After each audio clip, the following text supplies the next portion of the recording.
వబరకాతుహు చాలా శుభ సంతోషమైన ఒక సమయము.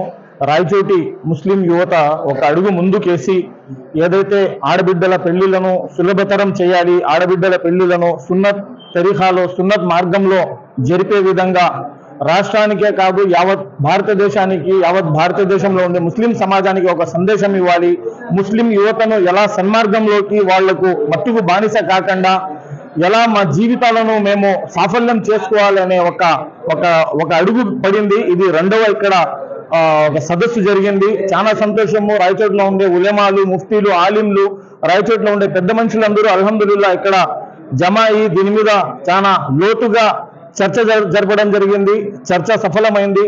ముఖ్యంగా రాయచోటిలో ఉండే మా యువత, కొంతమంది యువకులు ఇనిషియేట్ తీసుకొని ఈ కార్యక్రమానికి చాలా పట్టుదలతో మొదలు పెట్టడం జరిగింది. దానిలో భాగంగా ఈరోజు రెండవ మీటింగ్ ఇక్కడ జరిగింది. ఇన్షాల్లాహ్ తాలా ఈ కార్యక్రమము రాయచోటి నుంచి మొదలైంది. రాష్ట్ర వ్యాప్తంగా ఆడబిడ్డల పెళ్లిళ్ల విషయంలో అయితేనేమి, ముస్లిం యువత ఎడ్యుకేషన్ గా ఎలా ఎదగాలి, ముస్లిం యువత చెడు మార్గం నుంచి సన్మార్గంలోకి ఎలా రావాలి, ఏదైతే వాళ్ళు మత్తు మార్గంలో ఉన్నారో దాని నుంచి ఎలా బయటికి రావాలనే దాని మీద రాయచోటిలో ఒక అడుగు పడింది. ఇది రాష్ట్ర వ్యాప్తంగా తాగుతుంది. తప్పకుండా దీనికి ఇక్కడికి ఈ కార్యక్రమానికి వచ్చిన ప్రతి ఒక్కరికి హృదయపూర్వకంగా జజాకల్లాహు ఖైర్ తెలుపుతూ మీడియా వారికి కూడా హృదయపూర్వకంగా ధన్యవాదాలు. ఈ సందేశాన్ని రాష్ట్ర వ్యాప్తంగా చేర్చే విధంగా మీరు ముఖ్య పాత్ర పోషించాలని చెప్పి మీడియా వారికి కూడా నేను హృదయపూర్వకంగా జజాకల్లాహు ఖైర్ తెలుపుతున్నాను.